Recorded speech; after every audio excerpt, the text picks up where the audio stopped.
하나님의 음성을 들으실 수 있기를 바랍니다. 그때에는 이스라엘의 왕이 없었으므로 사람마다 자기 소견에 옳은 대로 행하였더라. 아멘. 우리 옆 사람 보면서 인사 나누겠습니다. 주님의 평화가 너와 함께하기를. 우리 주님 주시는 평화가 이 코로나의 심각한 상황 속에서도 여러분들과 늘 함께하시기를 바랍니다. 여러분들 매일 큐티 묵상하고 계시면은 아실 텐데, 본래 매일 성경 우리가 묵상하고 있는 그 매일 성경의 순서를 따르면 오늘 말씀은 사사기 19장 22절부터 30절까지의 말씀을 우리가 함께 나누어야 됩니다. 한 레위인의 그 첩의 죽음에 관한 이야기예요. 근데 이 사건은 이스라엘 백성들에게 굉장한 그 충격을 안겨주는 그런 사건으로, 동족 상잔의 사건으로 이제 발전하게 되는데, 그런데 오늘 이 말씀을 함께 나누지를 않고 17장 6절의 이 짧은 말씀, 한 절의 말씀을 여러분과 함께 나누려고 하는 것은 오늘 본문 말씀이 사사기 전체를 우리가 지금까지 살펴보았던 이 사사기의 전체를 요약하고 있는 말씀이기 때문에 그렇습니다. 이 사사기에서 가장 핵심이 되는 말씀이기 때문에 그래요.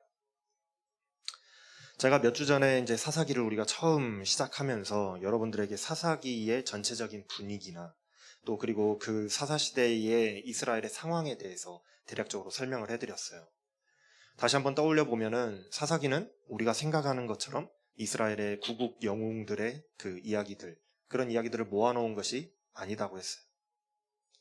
사사기의 핵심은 이스라엘의 실패의 역사를 계속해서 그려나가고 있다라고 말씀을 드렸었죠. 그래서 왜 이스라엘이 약속의 땅에 들어갔음에도 불구하고 그 약속의 땅에서 실패할 수밖에 없고 실패했는지, 상실했는지, 왜 그 약속의 땅에서 실패하게 되었는지에 대해서 자신들의 실패 원인을 돌아보지 않았던 이스라엘의 그 계속되는 실패의 역사를 기록하고 있는 게 사사기다라고 말씀을 드렸었어요. 그 실패의 원인이 무엇이라고 했습니까? 혹시 기억나세요? 이스라엘 백성들이 여호와를 버렸다라는 거였어요. 이스라엘이 계속해서 실패하고 있는 이유는 이스라엘 백성들이 여호와를 버렸다라는 것 때문이었어요. 그래서 사사기 1장과 2장에서는 이런 사사기의 전체적인 이제 분위기에 대해서 이야기를 하고 있습니다. 사사기의 서론에 해당하죠. 그리고 3장부터 16장까지는 계속해서 이제 실패하는 이스라엘 역사가 반복돼서 기록되고 있어요.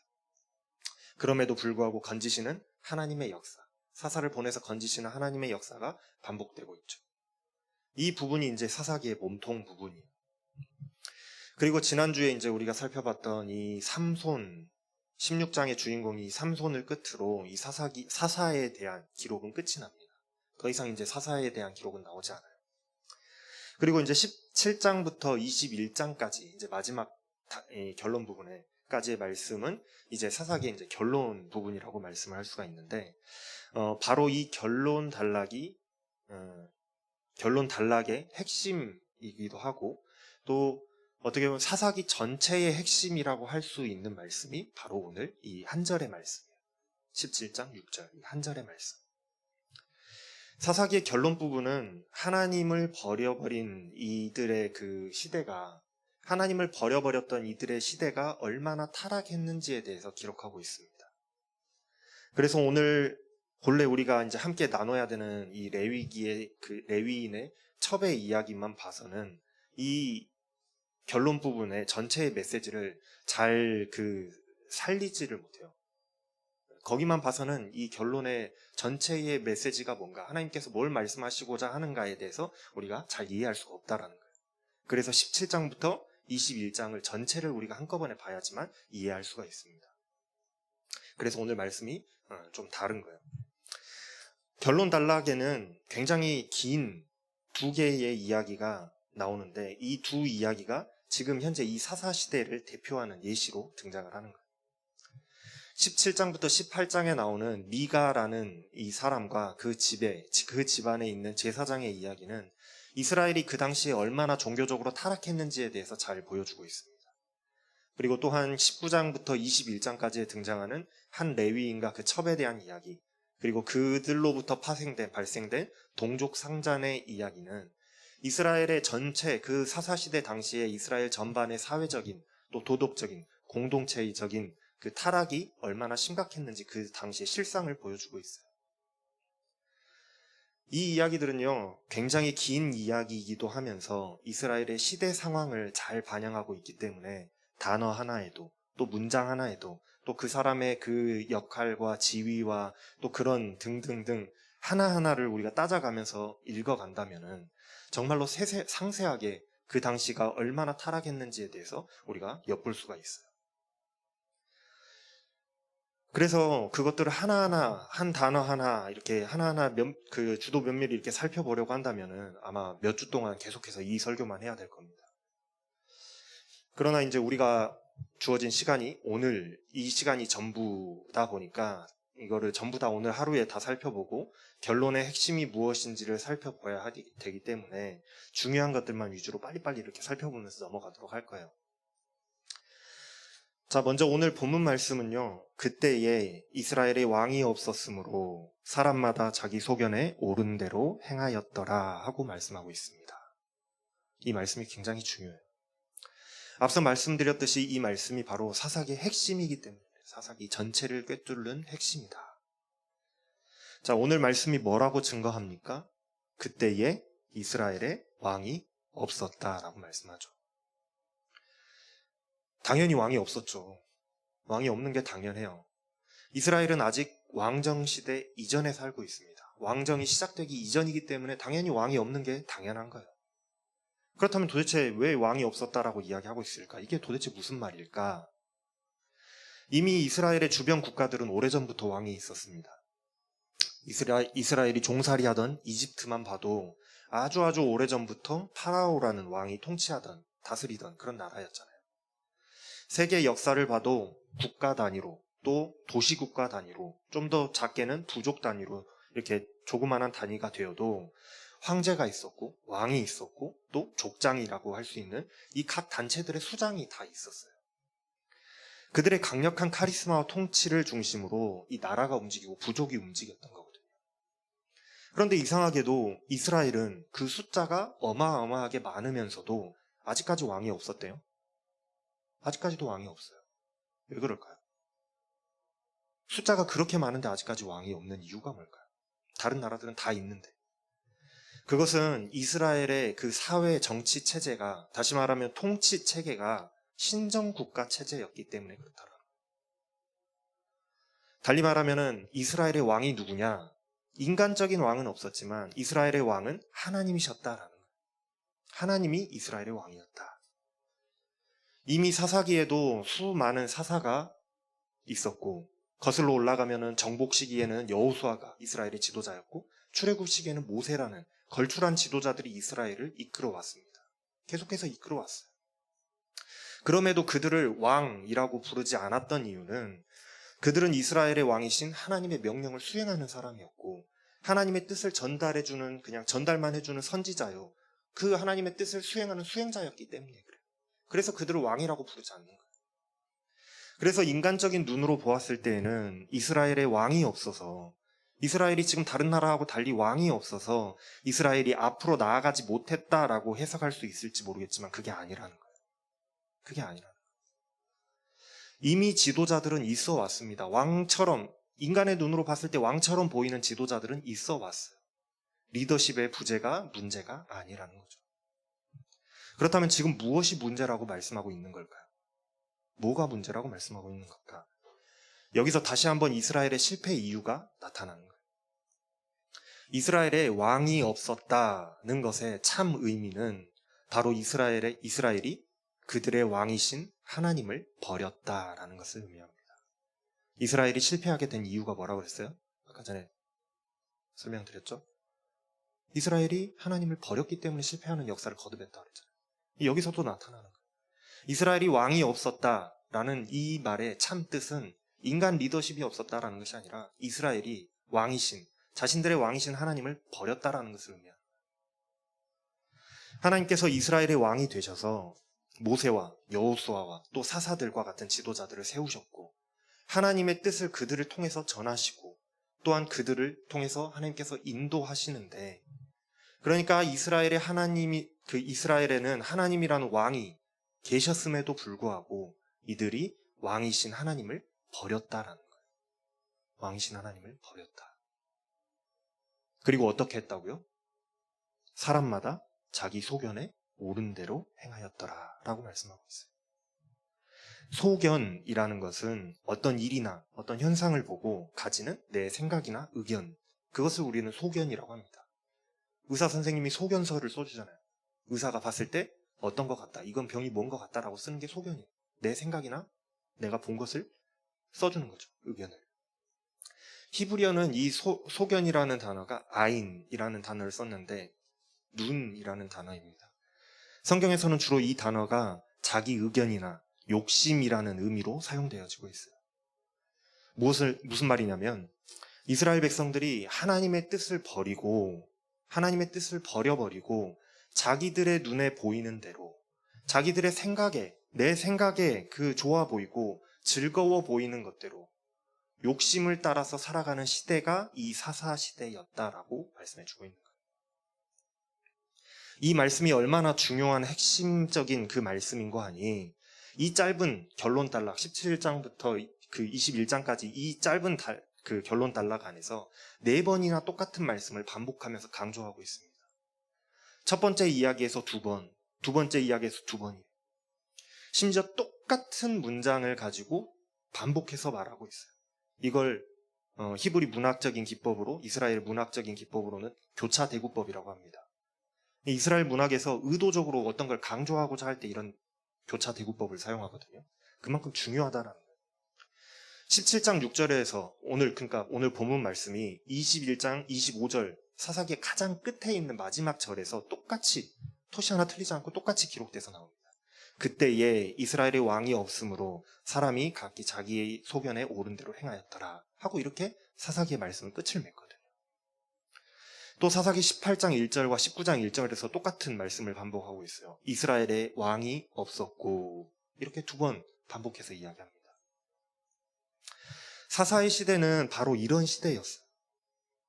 왕이신 하나님을 버리고 하나님 없이 살아가던 시대. 그래서 왕이신 하나님의 뜻대로 살아가는 것이 아니라 자기들 마음대로, 욕심대로 살아가던 그런 시대였다라는 겁니다. 그러니 오늘 본문 말씀이 얼마나 사사기의 내용을 잘 요약해 주고 있으며 또 이 사사시대를 얼마나 잘 표현하고 있는 말씀인가요? 그렇죠?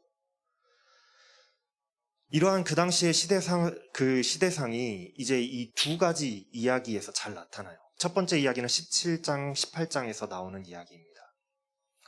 시간 관계상 이렇게 세세하게 살펴보진 않고 굉장히 추격해서 살펴보도록 할게요. 에브라임 땅에 미가라는 사람이 있었습니다. 그런데 이 사람의 집은 굉장히 부유한 집안이었던 것 같아요. 어머니가 은 1100을 잃어버렸거든요. 은 1100이라고 한다면 우리가 지난주 말씀에서 잠깐 나왔듯이 들릴라를 회유할 때에 한 도시국가의 왕이 제시한 금액이에요. 그 정도 큰 금액입니다. 또 뒤에 나오겠지만은 제사장의 110년치 연봉이기도 합니다. 110년치. 굉장히 큰 금액인데 아마도 그 재산의 전부는 아니었던 것 같아 보여요. 은 1100개라는 게. 재산 중에 일부를 잃어버린 거죠. 그러니까 무슨 말이냐면 부유한 집안이었다라는 거예요. 그래도 이 큰 금액을 잃어버렸으니 집에서 이제 난리가 났습니다. 어머니가 자기의 돈을 잃어버리고 훔쳐간 놈을 저주하는 거예요. 있는 저주 없는 저주 다 퍼부었던 것 같아요. 그런데 고대 사람들은 이 저주나 또 축복을 굉장히 중요하게 생각하고 굉장히 그것을 신봉했기 때문에 이 저주, 어머니가 저주하는 이 저주를 들었을 때 아들의 마음이 찔렸어요. 미가의 마음이 찔렸다라는 거예요. 왜 찔렸을까요? 자기가 훔쳤거든요. 자기가 훔쳐서 아들이 훔친 거예요. 그래서 이 돈을 다시 엄마한테 다시 내놓죠. 어머니 이거 제가 훔쳤습니다 하고 다시 내놔요.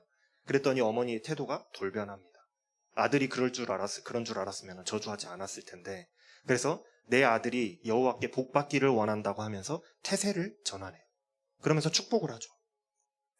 그리고 어머니는 그 돌려받은 돈을 은 200개를 들여서 멋들어진 신상을 하나 만들고 그걸 하나님께 드리면서 나머지 은 900은 자기 아들에게 다시 줘요. 그러면서 자기 아들을 축복하죠. 그런데 여기에서 웃기는 진짜 짬뽕 같은 이야기는 돈을 훔쳐간 아들을 위해서 엄마가 하나님께 복을 빌면서 하나님께 드리겠다고 신상을 은 200개나 들여서 멋들어지게 만들었다는 거예요. 언뜻 보기에는 하나님을 믿는 사람처럼 보이지만, 하나님을 믿는 가정처럼 보여지지만, 신상을 부어 만들고 있잖아요. 은으로 신상을 부어 만들어. 하나님께 복 달라고 신상을 만들었단 말이에요. 말 그대로 짬뽕 신앙입니다. 우상 숭배가 이 집안의 신앙에 혼합되어 있는 거예요. 이런 일이 흔했다라는 거죠. 아들 미가는 더합니다. 집이 부잣집이라서 그런지 집에 우상을 모시는 신당 같은 것들이 있었어요. 신당이라고 하는 것이 신을 모시는 신전 같은 건데, 집에다가 조그맣게 이제 신전을 만들어 놓은 거죠. 그걸 신당이라고 해요. 여러분들이 좋아하는 신당동 떡볶이, 이 신당이라는 그 지명도 무당들이 모여 살던 동네라서 신당이라고 이름이 붙은 거거든요. 이 신당을 만들어 놓고 집에서 제사를 지낼 정도로 집이 부유했다라는 거예요. 아무튼 미가는 자기 집 신당에다가 하나님의 제사장의 그 예봇을 만들어 놓고 또 드라빔이라는 이 우상을 만들어서 함께 뒀어요. 이것도 짬뽕이죠. 예봇은 그 제사장이 하나님의 뜻을 물을 때 사용하는 우림과 둠밈을 여기 속에다 이렇게 넣어둘 수 있는 것이잖아요. 드라빔도 가족의 그 수호신으로서 또 점을 치는 데 사용하기도 했어요. 아마도 점 치는 데 사용하려고 이런 것들 다 끌어다 모아다가 이 신당에다 보관을 한 것 같아요. 그런데 때마침 유다 지역 출신의 레위인 한 사람이 이 미가가 있는 에브라임 산지를 떠돌아다니다가 여기까지 유입돼서 들어오게 됐어요. 아마도 이 레위인은 일자리를 찾아서 자기가 있었던 그 유다 땅에서 일자리를 찾지 못해서 여기저기 떠돌아다니다가 이 에브라임 산지까지 온 것 같아요. 그렇게 떠돌아다니던 유대인, 그 레위인입니다. 그런데 이 사람이 마침 미가의 눈에 띈 거예요. 안 그래도 자기 집 신당에다가 제사 기물들, 신상들 이런 거 다 만들어 놨는데 딱 하나 없는 게 하나 있었어요. 제사장이 없었던 거예요. 제사장의 역할을 해줄 사람을 찾고 있던 이 미가의 눈에 이 레위인이 띈 거예요. 그래서 이 레위 청년에게 제안을 합니다. 내가 해마다 은 10개와 옷 한 벌과 먹을 것을 너에게 책임져 줄 테니 우리 집에서 나의 아버지와 제사장이 되어 주십시오. 아버지가 되어달라는 말은 우리 엄마와 결혼 좀 해주세요 하는 그런 이야기가 아닙니다. 우리 집안의 어른이 좀 되어 주십시오 하고 요청하는 거예요. 우리 집안의 어른이 좀 되어 주십시오.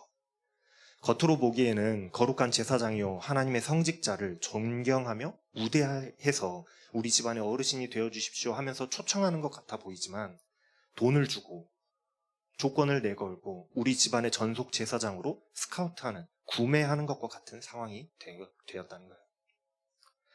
그런데 이 제안을 받은 레위인은 또 그것을 거절하지 않습니다. 상식적으로는 거절해야 맞는데 거절하지 않아요. 오히려 자신의 먹고 사는 문제를 해결해 주기 때문에 흔쾌히 그 계약에 응하게 돼요. 계약을 하게 됩니다. 그러나 결국 레위인은 미가의 집의 어른, 아버지가 되는 것이 아니라 아들 중에 하나같이 되었다라고 말씀하고 있어요. 말씀에 보면 그렇게 되어 있습니다. 아들 중에 하나같이 되었다. 그 집안의 어른이 된 것이 아니라 돈을 받고 들어갔으니 그 집안에 종속되어 버렸다는 거예요. 이렇게 이제 완벽하게 제사장까지 세팅을 딱 해놓고 나니까 미가가 이렇게 이야기를 해요. 이제 레위인까지 내 제사장이 되었으니 이제 여호와께서 내게 복 주실 것이다. 내가 이제 신당도 만들었고 거기 안에 신상도 있고 우림과 둠밈을 보관하는 에봇도 있고 드라빔도 있고 내가 보관할 수 있는 건 다 만들었고 거기에 제사장까지 이제 세팅이 딱 끝났으니까 이제 완벽하다. 하나님이 이제 나한테 복 주시겠지라고 생각하는 거예요. 자, 여기에서 3명의 등장인물이 나옵니다. 미가의 엄마. 이 엄마는 아들을 축복하기 위해서 은 200개나 들여서 신상을 만들고 하나님께 드리면서 자신의 아들이 복 받을 거라고 생각했어요. 그렇게 생각을 했다는 거예요. 미가는 자신이 복 받기 위해서 신당을 만들고 에봇을 만들고 드라빔도 만들고 레위인을 제사장으로 들여서 완벽한 세팅의 구성을 딱 완성을 해요. 이제 구성이 완벽해졌으니까 내가 복 받겠거니라고 생각을 하는 거죠. 레위인은 또 어떻게 생각합니까? 자신이 있어야 할 곳, 자신의 본분, 하나님을 모시는 그 사람이라는 것을 잊어버리고 미가가 만들어 놓은 요상 짬뽕의 이 종교의 제사장 자리를 승낙을 하고 거기에 제사장이 되는 거예요. 먹고 살기에 좋은 제안을 받았는데 옳다구나 하고 거기 들어간 거죠. 이런 생각들을 각자 했다는 거예요. 이야기는 여기서 끝나지 않습니다. 이번에는 단 지파가 등장을 해요. 단 지파는 다른 지파들과 달리 아직 그 자기의 땅에 정착하지를 못하고 자기들이 정착해야 될 곳을 찾아서 떠돌아다니고 있었어요. 단 지파가 아직도 이렇게 떠돌아다니는 이유는 자기들이 여호수아로부터 분배받았던 그 땅에 이미 강력한 세력이 살고 있었기 때문에 그렇습니다. 아모리 족속과 블레셋 족속들이 살고 있었어요. 원래대로라면 하나님의 말씀을 의지하여서 이 이방 족속이 얼마나 강하든지 간에 들어가서 전쟁을 치러서라도 자기들이 분배받은 그 땅을 정복해야지 정상이거든요. 하나님이 그러라고 명령하셨거든요. 그런데 여호수아 시대에 그렇게 가나안 땅을 차지했던 것과 달리 이들은 그렇지 못했다라는 거예요. 오히려 그 강력한 세력과 전쟁하기가 무서워서 자신들의 판단에 따라 쟤네들하고 우리가 전쟁하면 피해가 클 것 같은데, 질 것 같은데 라는 자기들의 생각에 따라서 좀 더 약한 족속이 사는 땅을 찾아 다니는 거예요. 정탐꾼들을 보내서 어디가 우리가 점령하면 좋을지 한번 보내보자고 그렇게 사람들을 보냈다라는 거예요. 이때에 북쪽 지역을 정탐하기 위한 5명의 정탐꾼이 이 미가의 집을 방문하게 되는 일이 있었습니다. 그런데 이 정탐꾼들이 미가의 집에 있는 제사장의 음성을 들었어요. 목소리를 들었다라는 거예요. 근데 목소리를 들어봤더니 어디에서 많이 들었던 목소리인 거예요. 아마도 이전에 언젠가 레위인이 떠돌아다니다가 만난 적이 있었던 사람들인 것 같아요. 이 정탐꾼들이 그 레위인에게 미가의 집의 제사장에게 물어봐요. 네가 여기서 무엇을 하고 있었으며 무엇을 얻었느냐라고 물어봐요. 했더니 이 제사장이 그간 있었던 일을 세세하게 하나둘 이야기를 해줍니다. 그래서 이 집에서 제사장을 맡고 있다라고 하니까 이 사람들이 자신들의 앞일에 대해서 물어봐요. 하나님께 물어서 우리 앞날이 어찌 될지 좀 한번 알아봐달라. 그랬더니 이 레위인 제사장이 형통할 것이다 라고 축복을 해준단 말이에요. 단 지파는요, 자신들이 정복하기 좀 쉬워 보이는 그런 땅을 찾았습니다. 이 형통할 것이다 라는 그 예언을 듣고 난 뒤에 자신들이 정복하기 쉬워 보이는 땅을 찾았어요. 라이스라는 성읍인데 평화롭고 부족한 게 없어 보이는 곳이었어요. 나중에 그 곳의 이름이 이제 라이스에서 단 지파의 이름을 따서 단이라고 바뀌는데 이스라엘의 최고 북단입니다. 그래서 성경에 보면은 단에서부터 브엘세바까지라고 이야기하잖아요. 끝에서 끝까지를 이야기할 때 거기에. 아무튼 이 라이스를 점령하려고 보니까 이 레위 제사장이 해줬던 그게 생각이 나는 거예요. 아, 저 사람이 용하구나 라는 생각이 드는 거죠. 그래서 그 집에는 가보니까 신상도 있었고 에봇도 있었고 드라빔도 있었고 용한 제사장도 있었는데 그거 우리가 다 뺏어가지고 가지고 오면 우리가 좀 더 유리하지 않을까, 하나님이 우리와 함께 하시지 않을까, 이런 생각을 했던 것 같아요. 그런 계산을 가지고 600명의 전사들이, 이 단 지파의 전사들이 미가의 집을 찾아가서 그 신당에 있던 모든 것들을 다 훔쳐오죠. 그때 이 제사장이 막아서요, 이게 도대체 무슨 짓이냐라고 막아선단 말이에요.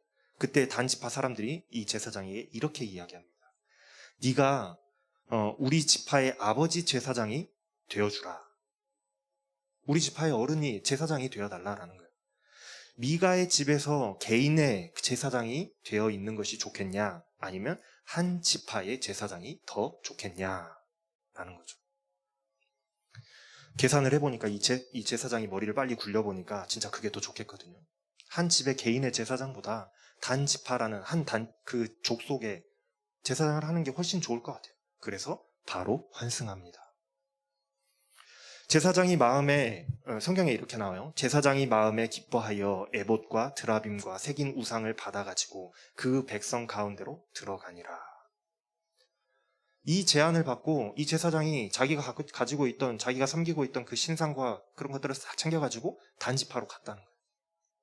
환승을 제대로 했죠. 제사장이 마음이 기뻤다라고, 기쁨으로 그곳에 갔다라고 말씀하고 있어요. 제사장의 생각이 그랬다라는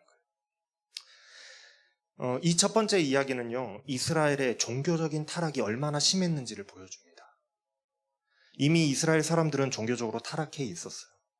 하나님은 자신들에게 복을 주기 위해서, 자신들의 복을 위하여서 이렇게도 만들고 저렇게도 만들 수 있는 존재가 되어버렸어요.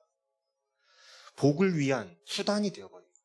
하나님이 중요한 게 아니라 하나님은 복 주는 그 통로가 되어버린 거죠. 그래서 하나님을 거룩하게 섬겨야 될 이 제사장마저도 자기가 더 많은 것을 줄 수 있다면, 더 취할 수 있다면 얼마든지 옮겨갈 수 있는 그런 존재가 되어 있었어요. 이 시대의 제사장들이 대부분 다 그랬다는 거예요. 각자 자기만의 생각과 계산과 욕심으로 좋은 게 좋은 거라고 생각하면서 행동하고 있는 모습들을 우리가 볼 수가 있죠. 이게 미가의 집뿐만이 아니라 이스라엘 전체, 그러니까 사사시대의 이스라엘 전체가 겪고 있던 전체적인 이 종교적인 상황이었다라는, 종교적인 타락이 얼마나 심각했는지를 보여주는 거예요. 두 번째 이야기는 도덕적인 타락과 또 이 그 공동체가 무너진 타락한 그 상황에 대해서 이야기하고 있습니다. 이번에도 레위 사람 한 사람이 등장해요. 그런데 이 사람에게는 첩이 있었습니다. 부인이 몇 명이었는지는 모르겠지만 분명히 2명 이상인 것 같아요. 첩이 있었다는 것은. 거룩하게 구별된 이 레위인에게 부인 외에 첩이 있었다는 것부터 벌써 좋지가 않은 거예요. 그런데 이 당시에 레위인들 사이에서 그런 일이 흔했다라는 게 중요하겠죠. 이미 그런 일들이 흔했어요. 이미 도덕성이 타락해 있다라는 것을 보여줍니다. 그런데 이 여자가 친정으로 집을 나갔어요. 그러니까 집에 그냥 가버린 거죠. 도망간 거예요. 우리 성경에는 이 여인이 행음해서 집을 나갔다라고 되어 있는데 원어 성경에 보면은 뭔가 알 수 없는 이유로 화가 나서 집을 나갔다라고 되어 있어요. 그러니까 행음했다라는 것과 화가 났다라는 것이 같은 단어라서 이렇게 해석의 차이가 조금 있었던 거예요. 그래서 이 레위인은 첩을 달래서 다시 집으로 데리고 오기 위해서 이 장인의 집을 찾아갑니다. 만약에 이 여인이 정말로 행음해서 나간 거면 달래로 가지도 않았겠죠. 그냥 돌로 쳐 죽였을 거예요. 그렇지만 아마 뭔가 무슨 이유 때문인지 모르겠는데 싸워서 그냥 집을 나갔어요, 일단. 근데 데리고 오기 위해서 장인의 집을 찾아갔다는 거예요. 장인이 사위를 아주 융숭하게 잘 대접을 해줍니다. 그런데 사위가 이제 떠나려고 하니까 며칠을 그냥 막 붙잡아 두는 거예요. 사실 이 사위는 레위 사람이잖아요. 이 성전에서 봉사하는 사람이란 말이에요. 그렇기 때문에 시간에 자유롭지 못해요. 정해진 날짜가 되면 예배해야 되기 때문에 가야 되는 사람이라는 거죠. 근데 벌써 5일이나 거기서 지체를 했어요. 이미 늦은 거죠, 많이. 아무튼 장인의 집을 떠나서 돌아가는데 너무 늦게 출발한 탓에 해가 저물었어요. 그나마 가장 가까운 곳에 이제 베냐민 지파의 땅인 기브아라는 마을이 있어서 거기에 들어가게 됩니다. 그런데 한참을 광장에 서서 있는데도 아무도 이 레위인 일행을 반겨주지를 않아요. 이스라엘에는 나그네를 대접하는 나그네법이라는 것이 있었습니다. 이집트에서 그 나그네 생활을 했던 그 이스라엘의 그 처지를 기억하면서 찾아오는 나그네들을 홀대하지 말고 대접해주는 그 나그네법은 이스라엘 공동체, 이 공동체의 사회적인 핵심적인 전통법이었어요. 하나님께서도 율법에 정해놓으신 법입니다. 나그네를 대접하라는 그 법은 이스라엘 법에 정해져 있는 법이었어요. 그런데 그런 좋은 법이 다 사라져버리고 베냐민 지파의 어떤 사람 한 사람도 이 레위인을 맞아주지 않았다라는 거예요. 이미 공동체가 무너져 있는, 형제를 사랑하는 그 사랑이 무너지고 없었다라는 거죠. 다행인 것은 베냐민 그 기브아 땅에 살고 있는 에브라임 출신의 한 노인이 그 성에 살고 있었다라는 거예요. 이 사람도 타지 사람이기 때문에 나그네죠. 그래서인지 모르겠지만 이 레위인 일행을 나그네법으로 맞아들입니다. 그래서 대접을 해요. 아주 융숭하게 대접을 합니다. 그런데 문제가 그 다음에 이제 대접을 받는 그날 밤에 생겨나요. 마치 소돔과 고모라 땅에서 그 롯의 집에 찾아와서 천사를 내놓으라고 문을 두드렸던 그 사람들과 같이 이 노인의 집에 한 무리의 불량배가 찾아옵니다. 찾아와서 이 레위인을 내놓으라고 요구를 해요. 그와 관계하겠다라고 말합니다. 성경에서 여기서 말하는 관계라고 하는 것은 성관계를 이야기를 합니다. 즉 동성 성관계를 이야기를 하는 거예요. 소돔과 고모라 땅에서 일어났던 상황과 똑같은 상황이 일어나는 거죠. 똑같은 상황이 펼쳐지고 있는 거예요. 그런데 이 중요한 것은 이 불량배들이 누구냐? 베냐민 지파 사람들이었던 것 같아요. 이방인이 아니라는 겁니다. 이방인이 아닌 베냐민 지파 사람들이 자신들의 동족인 레위인에게 동성 성관계를 하겠으니 내놓으라고 그렇게 이야기를 했더라. 여기서 노인이 중재를 합니다. 그런데 중재하는 그 조건이 너무 최악이에요. 물론 노인도 베냐민 지파 사람이 아니기 때문에 타지 사람에게 타지 사람이기 때문에 힘이 없었을 거예요. 물론 그랬겠죠.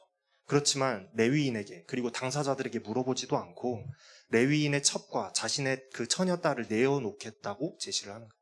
저 사람 대신에 이 사람의 첩과 내 딸을 내주겠다라고 제시를 하는 거죠.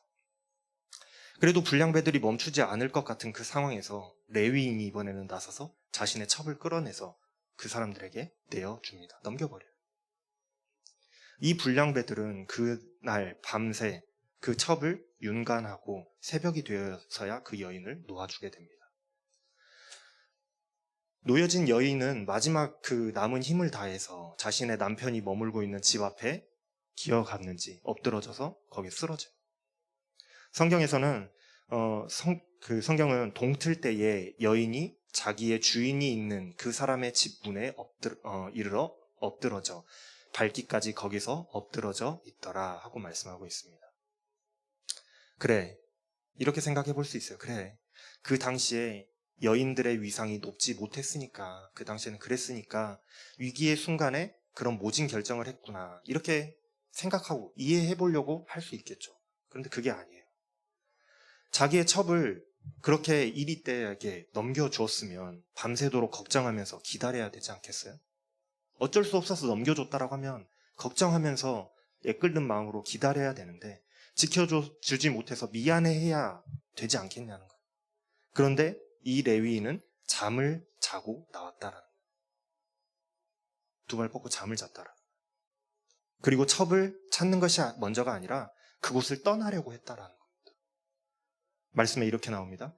그의 주인이 일찍이 일어나서 집 문을 열고 떠나고자 하더니 그 여인이 집 문에 엎드러져 있고 그의 두 손이 문지방에 있는 것을 보고 아침에 문을 열고 잘 자고 아침에 문을 열고 나왔더니 자신의 첩이 문 앞에 쓰러져서 문지방을 붙들고 쓰러져 있는 거예요.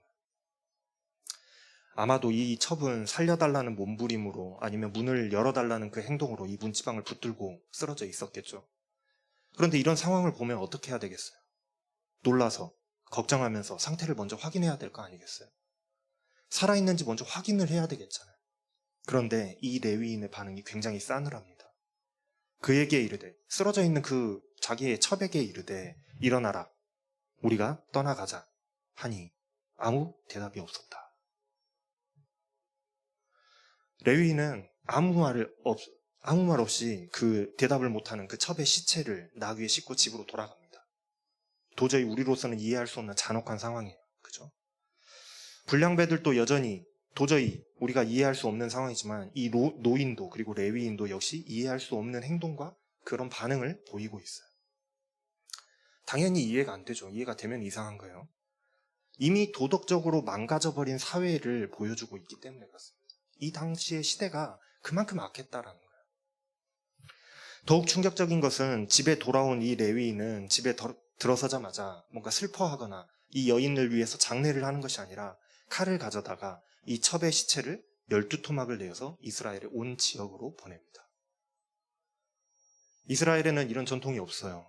아마도 당시에 그 고대 근동지방의 이방인들이 상대에게 경고를 할 때나 복수를 맹세할 때에 전쟁을 하려고 이렇게 선전포고를 할 때에 했던 풍습인 것 같아 보여요. 이스라엘에는 없는 풍습입니다. 이 사건을 두고 이스라엘의 12지파가 이제 뒤집어졌어요. 이 사건을 계기로 이스라엘은 이제 동족 상잔의 전쟁을 치르게 됩니다. 이 사건의 발단이 됐던 이 불량배들의 지파인 베냐민 지파를 거의 멸족시켜버려요. 그리고 자신들이 멸족 위기로 몰아가 놓고 이 베냐민 지파를 또 나중에 생각을 해요. 얘네들 멸족시키면 안 되는데, 멸족이 되면 안 되는데 또 생각을 해서 베냐민 지파의 멸족을 면하겠다고 야베스 길르앗 족속을 또 멸족으로 몰아갑니다. 하나님께서 세우신 지파요, 자신들의 형제들을 자신들의 생각과 회의를 통해서 내놓은 판단을 통해서 거의 멸족 상태로 몰아가 버린 거예요. 이 사건은 이스라엘의 도덕적인 그리고 또 이스라엘의 사회 시스템이 붕괴되었음을 잘 보여주는 사건입니다. 그래서 예로서 이 사건을 여기에 기록해 놓은 거예요. 자, 이 두 이야기를 세세하게 하나씩 살펴보면 정말로 많은 분야에서, 많은 부분에서 이스라엘이 타락해 있는 상태였음을 알 수가 있어요. 우리가 오늘 간단하게 살펴봤는데도 이 정도로 굉장히 듣는데 불편하잖아요. 그 정도였단 말이에요. 그러나 미가가 신당을 만들었다거나 또 레위인의 그 첩에 죽임을 당한 것이 너무 충격적인 이야기이긴 하지만 이게 이 말씀의 핵심은 아니에요. 이게 말씀의 핵심은 아니라는 겁니다. 매우 심각한 문제이긴 하지만 이것은 그냥 그 시대에 많고 많은 일들 중에 사건의 일부일 뿐이라는 거예요. 수많은 일들 중에 하나였을 뿐이고 이게 너무나도 만연하게 일어났었고 당시의 사람들은 그 일들이 그냥 대수롭지 않은 일이었다라고 할 수 있다라는 거예요. 그렇다면 중요한 게 도대체 뭔가? 뭐가 중요한가? 이 이야기를 기록해 놓은 이유가 뭔가? 왜 이러한 일이 일어났는가가 중요하다는 거죠. 원인이 중요하다는 거예요. 오늘 말씀의 제목 그대로입니다. 자기의 소견에 옳은 대로 행했기 때문이라는 거예요. 이런 일들이 왜 일어났고 이런 일들이 왜 시대 속에서 만연했는가? 자기의 소견에 옳은 대로 행했기 때문이라는 겁니다. 사사시대에 이스라엘이 이러한 실패한 삶을 살아가게 된 이유는 그 사람들이, 이스라엘 백성들이 하나님을 버렸기 때문이라고 말씀을 드렸어요. 이스라엘 백성들이 왕이신, 자신들의 왕이신 하나님을 버리고 왕이신 하나님의 말씀과 명령을 따르지 않고 자신들의 눈에 보기 좋은 대로, 자신들의 욕심과 자신들의 잣대로, 자신들이 정의롭다고 생각하는 대로 마음껏 휘젓고 살았기 때문에 이러한 일들이 벌어졌다라는 거예요.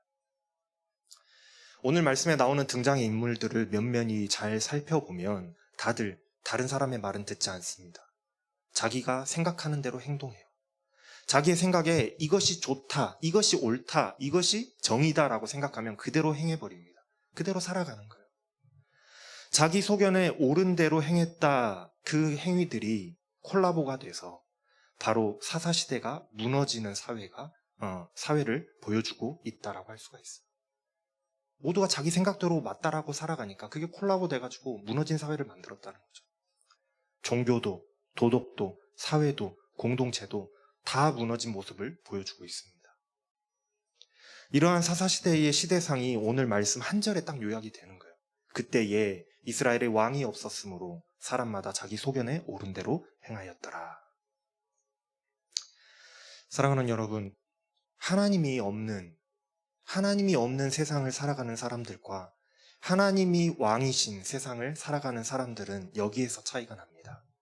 내 소견에 옳은 대로 행할 것인가? 하나님의 소견에 옳은 대로 행할 것인가? 세상을 살아가다 보니까 나는 하나님의 자녀라고 이야기하고 고백하지만 내가 살아가고 행동하는 나의 양식들은 하나님의 뜻보다는 내 소견에 옳은 대로 행하면서 살아갈 때가 너무 많았던 것 같아요. 내가 생각하고 내가 판단해서 내가 보기에 좋은 길로 가고 내가 보기에 옳은 것을 옳다고 옳은 길로 가고 내가 보기에 정의롭다고 생각하는 그것을 정의라고 외치면서 살아가고 있다란 말이죠. 내가 그렇게 살았다라는 거예요.